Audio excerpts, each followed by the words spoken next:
Quels sont donc les dictateurs qui fréquentent le plus souvent Genève? Prenons l'Afrique. Sur les 55 pays du continent, 27 sont désignés comme des dictatures. Parmi les autocrates qui les dirigent, l'un sort du lot. Paul Biya, le président du Cameroun. À 86 ans, il règne sur son pays depuis 1982. Réélu 6 fois avec des scores soviétiques, il pourrait briguer un 7e mandat cette année. Paul Biya aime les rives du Léman. Il y vient chaque année depuis près de 40 ans. Son épouse Chantal l'accompagne pour son shopping et pour faire soigner son impressionnante coiffure. Vous n'avez pas trop froid? Non. Non, ça va? Ça va. Par rapport aux données de Mike, on voit très bien ici, sur l'année 2017, que le président camerounais, en question Paul Biya, il a utilisé son avion pour venir à Genève le 24 mars, le 12 avril, le 14 septembre, le 17 septembre, le 26 septembre et le 21 octobre 2017. On voit bien également que sur ces dates-là, il est arrivé un tel et tel jour et il est parti grosso modo en 10 jours et 10-15 jours après son arrivée. Donc on voit bien qu'il reste un moment.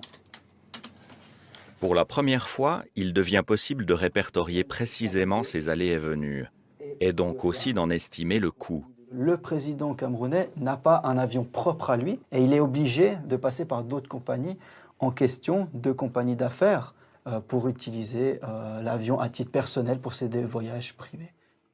Vous avez une idée de combien ça coûte, la location d'un avion comme ça? Je n'ose pas y penser. Des milliers et des milliers de francs, j'imagine. Voici la réponse. Le coût d'un vol Yaoundé-Genève aller et retour en avion de location pour une 60aine de personnes se monte à 800 000 francs. À cela s'ajoute la location et les frais d'entretien de l'avion durant le séjour, soit environ 150 000 francs par jour. Frais hôteliers, comptez environ 40 000 francs par jour. En 35 ans au pouvoir, Paul Biya a passé plus de 4 ans et demi en séjour privé à l'étranger, l'immense majorité à Genève. Selon nos estimations, ces voyages auraient coûté plus de 100 millions de francs. Le Cameroun sombre chaque jour un peu plus dans la pauvreté et l'instabilité politique. Mais le couple présidentiel, lui, n'a pas changé ses habitudes. Durant l'été 2017, il prend ses quartiers, comme chaque année, pendant plusieurs semaines dans son palace favori, l'Intercontinental. Nous nous y rendons pour rencontrer Bradley Roland, un journaliste camerounais établi en Suisse. Il se montre très critique envers le pouvoir de Paul Biya. Les gardes du président sont partout et le personnel de l'hôtel est aux aguets. Voici la neutralité suisse à l'œuvre. Dans son pays, Bradley serait probablement emprisonné.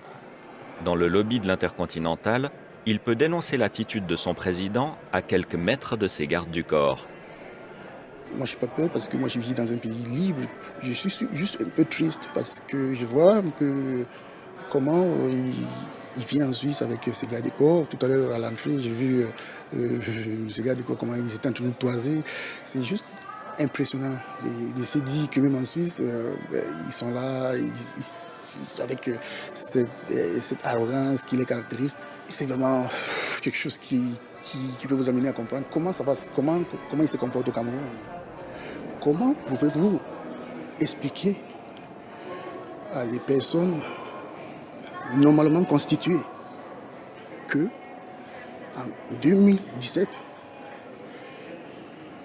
existe un État où le président vit dans un autre pays, dans un luxueux palace où il dépense des millions de francs suisses, des millions d'euros par jour, alors que la population vit avec moins d'1 euro par jour dans son pays. Comment pouvez-vous expliquer ça? Le Cameroun, comme tout autre pays, a besoin d'un président à plein temps. Voyez-vous? Et c'est malheureusement pas le cas. Il ne suffit pas de mettre dans sa poche l'armée, de corrompre toutes les forces vives et de croire que le reste va marcher comme un pilotage automatique. C'est pas suffisant. Ces messieurs, comme je vous ai dit, n'a jamais fait autre chose qu'être fonctionnaire. Où est-ce qu'il peut prendre de l'argent pour vivre un peu comme il est là? C'est l'argent du contribuable camerounais. Tout est dit en un mot. C'est un pays qui est dirigé par un roi feignant. Plus qu'aucun autre palace genevois, l'Intercontinental se veut le lieu de rencontre des chefs d'État. Dans ses couloirs de marbre trônent les photographies de ses hôtes les plus célèbres. On a la Martin Luther King, on a Nelson Mandela. Ça, c'est ce que les anglo-saxons appellent great people of our time. Paul Biya n'est pas un great man. Il est un dictateur. Mandela a lutté pour son peuple. Paul Biya, c'est quoi son fait d'armes? À part dilapider l'argent des Camerounais dans... Soudain, c'est la panique dans le lobby.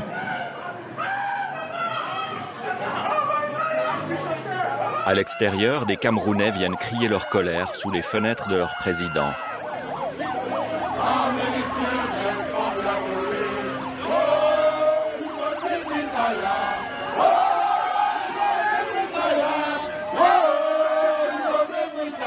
Mêlés aux gardes du dictateur, les policiers sont nerveux. Ici, pas d'esclandre. Il ne faut pas déranger les résidents de l'hôtel. Parce qu'elle n'est pas autorisée, cette manifestation. Donc vous vous mettez en travers de la loi, en filmant ça et en mettant ça sur les réseaux. C'est tout. Le film, c'est mon droit, je suis journaliste sur la voie publique. Je vous demande gentiment, c'est la police, c'est un ordre de police. Je crois que c'est mon droit de filmer cet événement. Je suis chez moi. Je suis chez moi. Allez, dégage. Je suis chez moi. Je suis chez moi. Ah, quel bon métier. Aïe. Ah, la violence. C'est filmé. C'est filmé.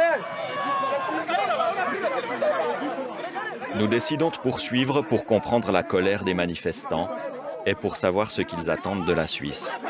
La ville de Genève va nous expliquer l'argent des impôts qui paye ça pour gérer les places publiques. Ils doivent nous expliquer. On va reculer. On va reculer. Oui, on va reculer. Est-ce que le service sécurité ici, d'accord? Oui, ok. Voilà, mettez-moi le petit pas. Mais eux qui parlent, on va partir. Lui, il est derrière nous. Non, qui va là-bas, reste avec eux. Le Cameroun doit changer aujourd'hui. Le Cameroun doit changer, monsieur. Et le stade du Cameroun, nous, on parle de chez nous. Bonjour, s'il vous plaît. Bonjour. Tranquille, s'il vous plaît. Tranquille. On va se parler comme des gens normaux. Qu'est-ce qui se passe? Alors, vous arrêtez de filmer, monsieur, s'il vous plaît. nous sommes pour la presse suisse. Non, on est sur le terrain public, on continue. Oui, non, mais vous arrêtez de filmer. Non, on continue. Qu'est-ce qui se passe? Alors, est-ce que Paul Biya vit en Suisse? Est-ce que chez lui, c'est en Suisse? C'est une question. Vous parlez de monsieur Biya, c'est ça? Monsieur Biya, parce qu'il est là. Il devait être chez lui, en train de régler les problèmes chez lui. Parce que si on ne tuait pas les gens chez nous, Qui est pas, monsieur, qui est pas. Qu'est-ce que vous voulez maintenant? Qu'est-ce que vous qui rentre chez lui. D'accord, mais ça va être compliqué, monsieur. Moi, je ne peux rien exiger du président Biya, vous comprenez bien. Vous comprenez bien. Donc, ce que je vous demande, c'est que vous avez fait vos revendications, on a pris note, on transmettra au département fédéral. On était déjà là-bas. Voilà, d'accord. On prend note et simplement maintenant, entre gens raisonnables, on vous demande de quitter les lieux. Paul Biya vient aussi. Est-ce qu'il est requérant d'asile depuis 35 ans en Suisse? Ça, c'est la bonne question qu'on pose. S'il est requérant d'asile, qu'on lui montre son permis de séjour. Parce qu'il dirige le Cameroun depuis Genève. Il a 400 personnes avec lui.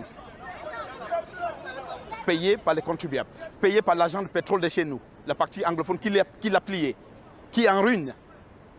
Et là, on ne peut pas laisser passer ça. Il faut que la Suisse se réveille. Il faut que des Suisses joignent à nous pour dénoncer ça. Les autorités ont pris note, mais au final, la Suisse ne posera aucune question à Paul Biya. La manifestation ne l'empêchera d'ailleurs pas de revenir à Genève quelques mois plus tard pour prolonger encore sa luxueuse villégiature.